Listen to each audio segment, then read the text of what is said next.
Bismillahirrahmanirrahim. Alhamdulillahirabbil alamin. Wassalatu wassalamu ala asyrafil anbiya'i wal mursalin sayyidina Muhammad wa ala alihi wa sahbihi ajma'in. Nawaitu ta'alluma wa ta'lim wa tazakkur wa tazkir wa naf'a wa intifa' wal ifadata wal istifadah wal hatha ala tamassuki bi kitabillahi wa sunnati rasulih sallallahu alaihi wasallam wa du'a ila al-huda wa dalalata ala al-khair ibtigha'a wajhihi wa mawdatihi wa thawabihi wa jannatihi subhanahu wa ta'ala, thumma amma ba'du. Sidang penonton dan juga pendengar di FB Live Pejabat Mufti Wilayah Persekutuan yang dirahmati oleh Allah Subhanahu wa ta'ala sekalian. Assalamualaikum warahmatullahi wabarakatuh. InsyaAllah kita pada hari ini berada pada tarikh 30 hari bulan 8 2021 dan insyaAllah esok kita akan menyambut yang kita sebut sebagai Hari Kemerdekaan ataupun Hari Kebangsaan yang ke-64. Jadi semenjak kita merdeka pada 31 Ogos 1957 sehinggalah kepada tahun kita pada tahun ini iaitu 2021 sudah 64 tahun kita mengecapi ataupun menikmati nikmat kemerdekaan yang Allah Ta'ala kurniakan kepada kita, iaitu kita dengan nikmat tersebut kita mampu mentadbir negara kita mengikut acuan kita sendiri dan juga kita mempunyai meletakkan hala tuju yang kita ingin capai untuk kita sendiri. Jadi dalam situasi kita pada hari ini kita diancam dengan pandemik COVID-19. Jadi jika kita lihat kepada sambutan-sambutan Hari Kemerdekaan bagi tahun-tahun yang sebelum ini, kita melihat ia boleh dianggapkan sebagai satu perayaan yang besar bagi kita untuk menunggu-nunggu pada tanggal 31 Ogos pada setiap tahun. Dan kita lihat kalau pada tahun yang sebelum-sebelum ini adanya perbarisan dan juga perarakan daripada agensi-agensi kerajaan dan juga daripada badan-badan beruniform sepertinya tentera, polis, bomber dan juga sebagainya. Jadi tanggal 31 Ogos itu menjadi satu tarikh yang ditunggu-tunggu oleh kita untuk menyambut kemerdekaan. Walau bagaimanapun selepas mana berlakunya pandemik COVID-19, kita menyambut bulan kemerdekaan dan juga hari merdeka itu dalam situasi yang sangat terhad dan juga terpaksa untuk mengikuti segala SOP yang telah dilaksanakan, yang telah ditetapkan oleh kerajaan dan juga pihak-pihak yang bertanggungjawab. Maka walaupun dalam keadaan sedemikian, semangat dan juga penghayatan kita kepada nikmat kemerdekaan dan juga semangat kemerdekaan itu tidaklah sepatutnya pudar dan juga tidak sepatutnya menurun walaupun tidak ada sambutan yang semeriah daripada tahun-tahun yang sebelumnya. Jadi berdasarkan dengan tema kemerdekaan ini, maka tazkirah pada hari ini kita nak memfokuskan tentang satu tajuk yang berkait rapat dengan apa yang berlaku ataupun terjadi pada hari ini, iaitu hubbul watan fi manzuril islami, cinta kepada negara dari sudut perspektif Islam. Jadi apabila kita melihat kepada perbahasan tentang hubbul watan ini, jika pada perbahasan dalam kitab-kitab tuas yang lama, dia ada menyebut tentang perbahasan tentang Darul Islam dan juga perbezaan di antara Darul Islam dan juga Darul Kufr, di mana pembahagian itu diletakkan oleh para ulama untuk membahagikan tentang hukum hakam di dalam Darul Islam dan juga Darul Kufr. Walau bagaimanapun perkembangan perbahasan tentang apa yang kita sebut sebagai hubbul watan ini berkembang dan juga berterusan sehinggalah pada kurun ke-20, iaitu khususnya pada selepas pasca kejatuhan khilafah Islam pada 34, berlakunya perbahasan-perbahasan baharu tentang perspektif Islam terhadap watan, terhadap tanah air, iaitu wujud kita sebut sebagai tayarat al-Islamiyah, aliran-aliran pemikiran Islam yang membahaskan tentang apakah stand ataupun mauqif Islam kepada hubbul watan, kepada cinta kepada tanah air, ataupun disebut sebagai nationalism, iaitu perasaan intimak kepada sebuah negara. Jadi wujud pelbagai tayarat, aliran-aliran pemikiran yang mana membahaskan tentang hubbul watan ini daripada perspektif Islam. Jadi ada daripada kelompok-kelompok aliran pemikiran ini, dia menukarkan perspektif tersebut dengan perspektif yang negatif. Seperti mana kita tahu, apabila kita menyebut tentang hubbul watan, itu adalah satu perkara yang positif, satu perkara yang bersifat mulia. Tetapi wujud tayarat aliran-aliran ini yang mengubah perspektif ini dan melihatkan hubbul watan ini adalah satu perkara yang negatif, dan wujud pelbagai dakwaan-dakwaan yang mengatakan bahawa hubbul watan ini adalah sesuatu yang bertentangan dengan ajaran Islam.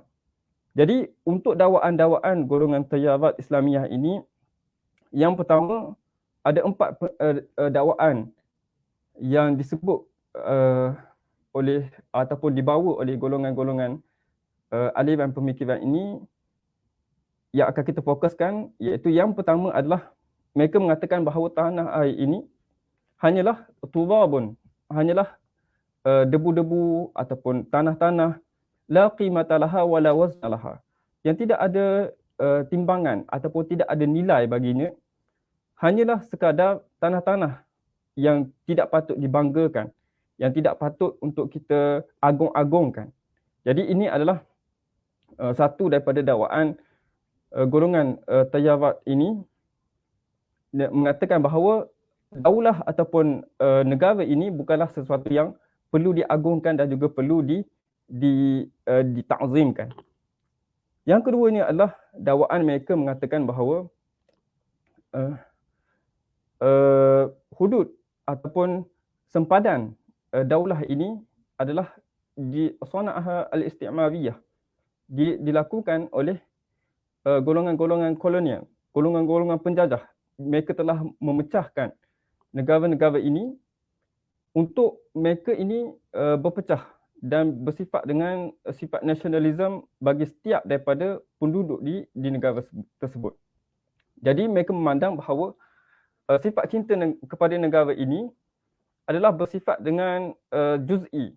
Setiap daripada penduduk sesuatu negara itu, dia berintimak kepada negaranya dan juga menafikan daripada negara-negara yang lain.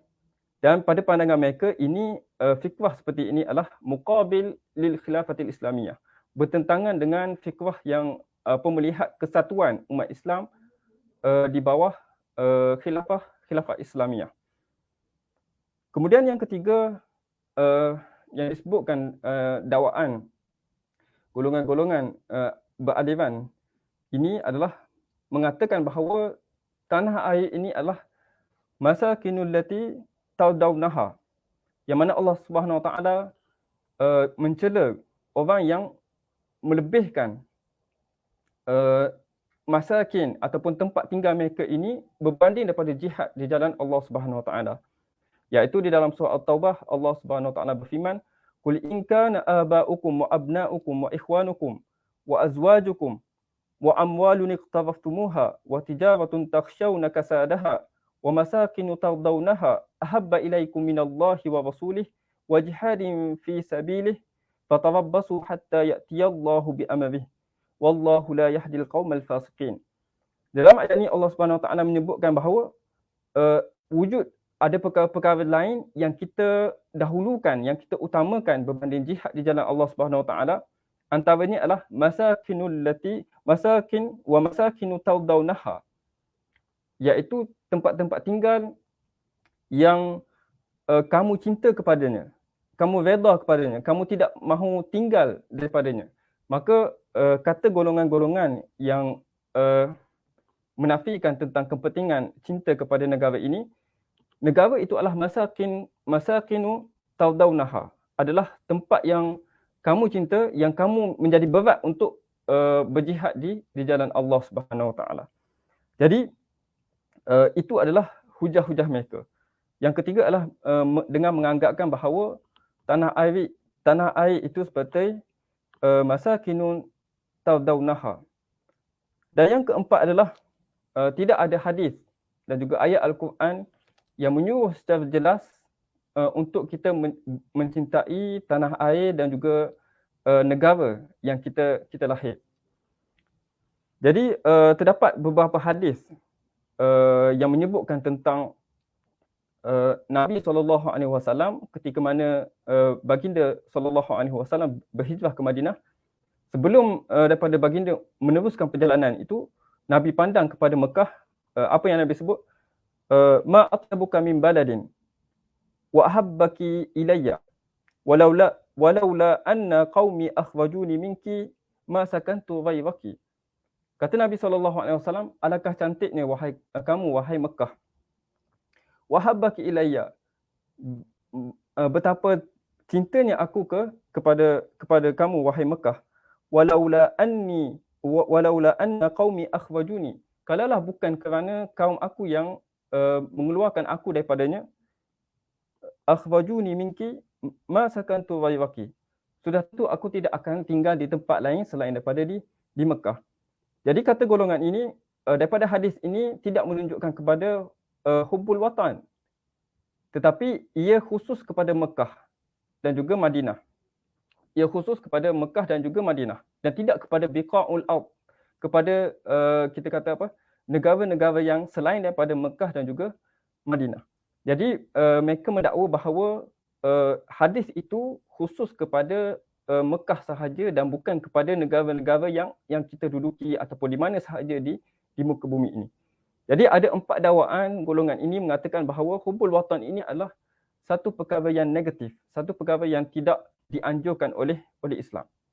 Jadi wujudnya pemahaman seperti ini adalah untuk menggerakkan umat Islam ini supaya lebih ekstrim untuk melawan kepada pemerintah-pemerintah dan juga bergerak untuk berusaha kembali mewujudkan apa yang disebutkan sebagai Al-Khilafatul Islamiyah, khilafah Islam yang berada di bawah satu panji.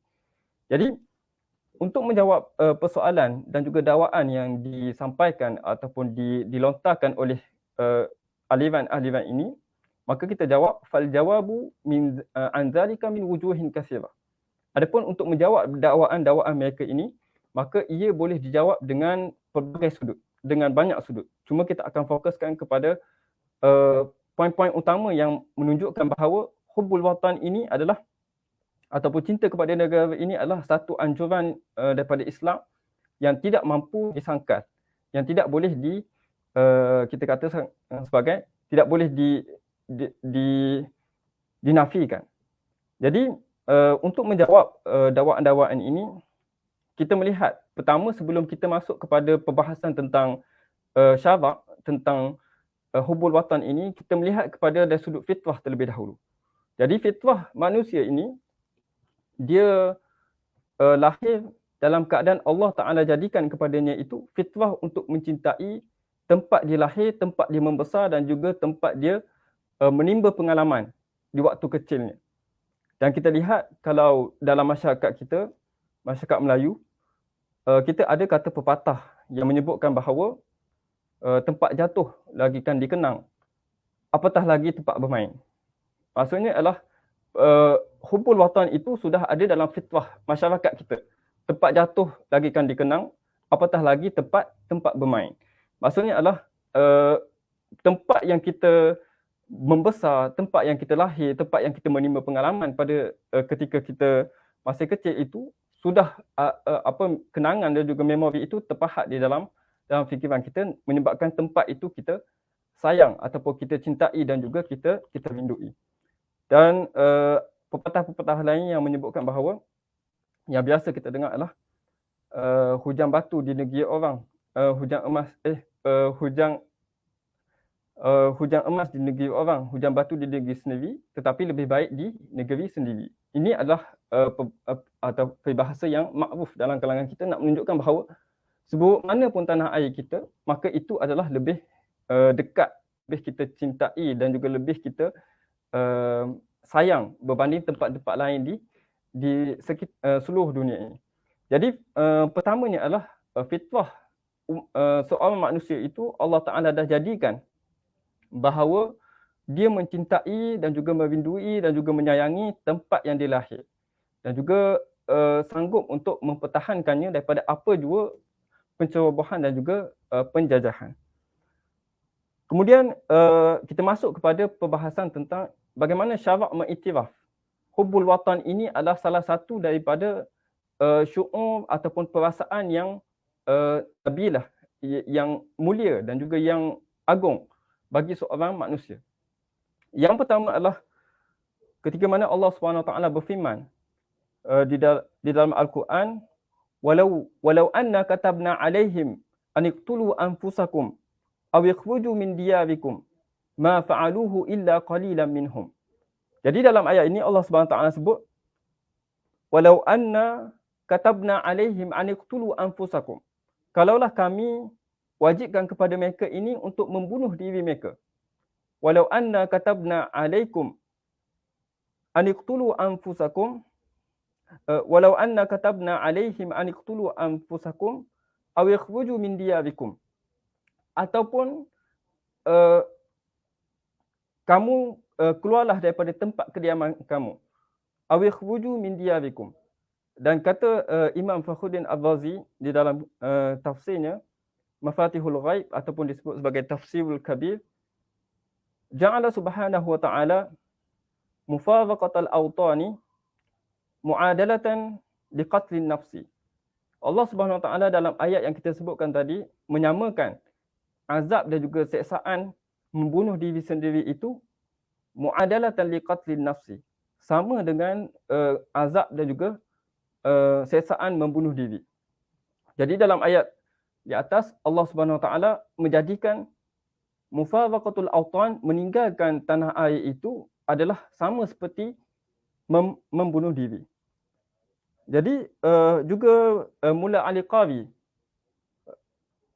di dalam kitabnya Mirqatul Mafatih dalam menyebut tentang beberapa hadis tentang Nabi SAW meninggalkan kota Mekah untuk berhijrah ke Madinah, menyebutkan bahawa mufaraqatul awtani al-ma'lufati min asyaddil bala. Meninggalkan tanah air yang mana sudah dekat kepada hati kita, yang sudah ada kecintaannya dalam hati kita, itu adalah min asyaddil bala, sebesar-besar bala. Sebesar-besar bala bencana yang menimpa seorang manusia. Jadi dalam apa yang disebutkan oleh para ulama seperti tadi, kita mengatakan bahawa dalam konteks mufaraqatul awtan ini adalah min asyaddil bala, kita boleh fahami dengan beberapa sudut. Yang pertamanya adalah apabila kita meninggalkan tanah air, kita akan meninggalkan orang-orang yang kita sayang, ibu bapa kita, keluarga kita, isteri kita, anak-anak kita, meninggalkan mereka dan juga pergi seorang diri ke satu tempat, ke satu destinasi. Dan juga kita pergi kepada satu destinasi yang mungkin pada satu tempat yang kita tidak tahu keadaannya. Kita tidak tahu bagaimana sistem kehidupannya. Kita tidak tahu apakah akan jadi kepada kita apabila kita keluar daripada kampung halaman kita ataupun tempat kediaman kita. Dan satu lagi adalah kita tidak tahu sama ada apabila kita keluar ini, mufaraqatul awtan ini, adakah kita akan kembali semula pada satu hari nanti untuk kita kembali ke kampung kita, kampung halaman kita. Boleh jadi kita tidak mampu kembali dan kita meninggal dunia di dalam keadaan berada di luar kampung halaman kita. Dan juga banyaklah min asyadil bala untuk kita faham adalah kita tinggalkan segala barang-barang yang kita cintai. Mungkin ada barang yang kita simpan di rumah, mungkin ada barang-barang yang kita sayangi yang kita tidak boleh bawa untuk bermusafir dengan kita, maka kita tinggalkan. Jadi situasi yang kita sebutkan tadi itu min asyadil bala itu menunjukkan bahawa mufaraqatul awtan ni seolah-olah seorang tu sudah mati.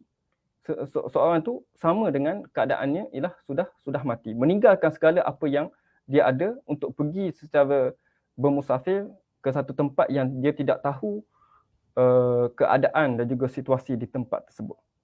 Jadi begitu juga mereka ni akan berasa terasing apabila berada di tempat yang baru, berjumpa dengan orang yang baru, bermuamalah dengan masyarakat yang dengan adat-adat yang baru. Jadi ini menjadikan bahawa mufaraqatul awtan tu muadalatan liqatlin nafsi, sama dengan membunuh diri. Jadi Allah SWT mengiktiraf rasa cinta seseorang itu kepada watannya ataupun kepada tanah airnya. Dan sebab itu juga jika kita lihat dalam fiqh, menjadikan musafir itu sebagai salah satu sebab untuk diberikan rukhsah, iaitu jika solat diberikan rukhsah untuk jamak dan juga qasar. Dan juga jika berpuasa maka dibenarkan untuk berbuka puasa di dalam keadaan musafir dan juga dalam perjalanan. Jadi Rasulullah SAW sendiri pun seperti mana hadis yang kita sebutkan tadi mempunyai perasaan cinta kepada tanah airnya, cinta kepada tempat kediaman yang dia membesar pada ketika kecil, iaitu ketika Rasulullah SAW berhijrah ke Madinah. Dalam perjalanan dia memandang ke arah jalan yang menuju kepada Mekah, kepada kota Mekah. Dia kata ma atyabaki min baladin wa ahabbaki ilayya walaula anna qaumi akhrajuni minki ma sakantu ghayraki. Kalaulah bukan kerana kaum aku yang mengeluarkan aku daripada kamu wahai Mekah, maka sesungguhnya aku tidak akan tinggal selain daripada di Mekah. Dan di dalam satu ayat Al-Quran, Allah Subhanahu Wa Taala memujuk Nabi SAW dalam keadaan Nabi berhijrah ke Madinah. Kata Allah, firman Allah Subhanahu Wa Taala, innal ladzi farada 'alaikal Qur'an laradduka ila ma'ad. Sesungguhnya Allah Subhanahu Wa Taala yang telah mewajibkan kamu wahai Muhammad untuk mengikut perintah Al-Quran, kata Allah, laradduka ila ma'ad. Sesungguhnya Allah akan kembalikan kamu kepada ma'ad. Ma'ad ini adalah tempat apa yang kamu ingini dan juga apa yang kamu cintai. Jika kita tengok kepada tafsir ataupun terjemahan Abdullah Basmih, surah Al-Qasas ayat yang ke-85, laradduka ila ma'ad. Dalam tafsir Imam At-Tabari ataupun dalam tafsir Imam Al-Qutubi, terdapat tafsiran menyebutkan ma'adul rajul baladuhu. Maksudnya ialah ma'ad itu adalah tempat kediaman, negeri yang seseorang itu tinggal. Jadi laradduka ila ma'ad, sesungguhnya Allah Taala akan kembalikan kamu ke tempat kamu lahir, iaitu di Mekah. Dan kata antaranya ialah Imam Al-Baghawi mengatakan bahawa laradduka ila ma'ad, terjemahannya ialah ila Makkah. Allah Subhanahu Wa Taala akan kembalikan kamu kepada tempat kamu keluar itu, iaitu Mekah, negeri Mekah. Walau bagaimanapun ada ulama tafsir menafsirkan bahawa ila ma'adin tu kepada ilal jannah, kepada syurga, ataupun ila yaumil qiyamah, yaumul mi'ad, kepada yaumul qiyamah. Tetapi kita nak fokuskan kat sini adalah beberapa tafsiran ulama mengatakan laradduka ila ma'ad itu adalah baladuhu, iaitu tempat kediaman, tempat lahir seseorang. Jadi Allah SWT pujuk Nabi SAW yang berhijrah meninggalkan kota yang disayangi, iaitu kota Mekah, bahawa Nabi SAW akan dikembalikan, akan balik semula ke Mekah dalam keadaan Allah SWT berikan kemenangan kepada Nabi SAW. Dan begitu juga Nabi SAW ini mencintai tempat yang dia tinggal. Iaitu kalau dia lahir di Mekah, dia tinggal di kota Madinah.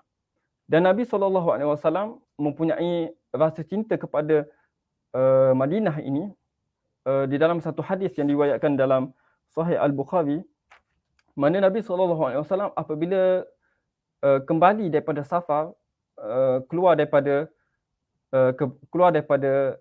kota Madinah, apabila Nabi kembali kepada Madinah, Nabi akan idza qadama min safarin fanazara ila juduratil Madinah awda'a rahilatahu wa in kana ala dabatin harrakaha min hubbiha.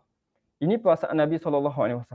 Nabi apabila kembali daripada safar, Nabi melihat kepada tanah-tanah tinggi di Madinah itu, Nabi akan mempercepatkan kuda ataupun tunggangan baginda itu untuk sampai ke Madinah. Nak mengatakan bahawa sifat cinta kepada tempat tinggal dan juga tempat kita lahir dan juga disebut sebagai watan itu adalah satu perkara yang fitrah, yang ada pada insan yang kita sebutkan la yantiqu anil hawa, yang tidak bercakap dengan hawa, in huwa illa wahyun yuha, kecuali dengan wahyu daripada Allah Subhanahu Wa Taala. Jadi perasaan itu adalah perasaan yang ada pada Nabi SAW, dan itu adalah satu perasaan yang sudah tentu ada satu perasaan yang mulia. Dan berkaitan dengan dakwaan-dakwaan yang lain yang mengatakan bahawa hudud ataupun sempadan-sempadan negara ini diletakkan ataupun dibuat oleh golongan-golongan kolonial ataupun golongan penjajah, kita mengatakan bahawa sebenarnya hudud ataupun sempadan ini sudah wujud sejak sebelum daripada zaman penjajahan lagi. Sebelum daripada zaman penjajahan lagi. Kita lihat kepada peta-peta yang dahulu sebelum daripada zaman penjajahan, sudah ada wujud wilayah-wilayah. Sudah wujud sempadan-sempadan yang disepakati oleh kelompok-kelompok yang tinggal di sesuatu wilayah tersebut. Jadi perkara ini bukanlah sesuatu yang baharu yang dilakukan oleh golongan kolonial, bahkan ia sudah ada pada sejak daripada zaman dahulu lagi. Dan juga intimak kita kepada watan ataupun perasaan cinta kita kepada negara ataupun disebut sebagai patriotism tidak menafikan untuk kita taat kepada sesuatu yang lebih besar. Iaitu apabila wujudnya khilafah, maka kita akan tunduk kepada khilafah. Dan juga intimak kita kepada negara ini masih kekal sama, tidak menafikan salah satu di antaranya. Contoh, intimak kita kepada khilafah tidak menafikan intimak kita kepada daulah. Dan juga begitu juga sebaliknya, intimak kita kepada daulah tidak menafikan intimak kita kepada khilafah. Cuma apa yang disebutkan sebagai satu perkara yang negatif adalah intimak itu menjadi satu perkara yang ta'assub. Satu perkara yang menjadikan kita tidak berlaku adil kepada golongan yang berlainan daripada kita, daripada orang yang berintimak selain daripada kita, ataupun kita menghujum ataupun menyerang pihak lain dengan tanpa hak, maka itu adalah sifat ta'assub, iaitu berlaku tidak adil. Adapun jika kita intimak berdasarkan apa yang kita sebut kepada nasionalisme itu tidak menafikan tentang intimak kita sebagai umat Islam untuk tunduk kepada pemerintahan Islam. Jadi apa yang dilarang oleh syarak adalah sifat ta'assub yang mana menafikan kebenaran, menafikan keadilan dan menghujum pihak lain. Itu yang menjadikan satu intimak kita menjadi salbi, menjadi negatif. Adapun sekiranya tidak ada perkara ini, maka itu tidak menafikan untuk kita harus untuk kita berintimak kepada sesuatu. Dan seterusnya, apa yang disebut sebagai masakinul lati tawdawnaha tu, masakin tawdawnaha itu sebenarnya ayat yang disebutkan ini adalah berkaitan dengan bagaimana kita mendahulukan kepentingan peribadi berbanding daripada kepentingan masyarakat dan juga kepentingan agama. Bagaimana kita mendahulukan kul in kana aba'ukum wa abna'ukum wa ashiratukum dan juga semua sekali wa masakin tawdawnaha itu kita dahulukan berbanding jihad di jalan Allah, maka ini adalah satu perbuatan yang dicela. Tetapi apabila kita meletakkan aulawiyat ataupun keutamaan itu pada tempat yang betul, maka itu tidak menjadikan ia sebagai satu perkara yang negatif. Bahkan perasaan cinta kepada negara itu akan, apabila disuruh untuk kita mempertahankan negara, berjihad daripada penjajahan dan juga pencerobohan pihak musuh, maka kita akan bersedia. Maka ini tidak masuk di dalam konteks wa masakinu tawdawnaha itu. Sedangkan kita berjihad untuk mempertahankan tanah air kita itu adalah satu perkara yang masyru' ataupun satu perkara yang dianjurkan oleh syarak. Maka kita faham daripada apa yang dibentangkan tadi, bagaimana untuk menjawab dakwaan bahawa nasionalisme ini adalah satu perkara yang tidak bercanggah dengan Islam.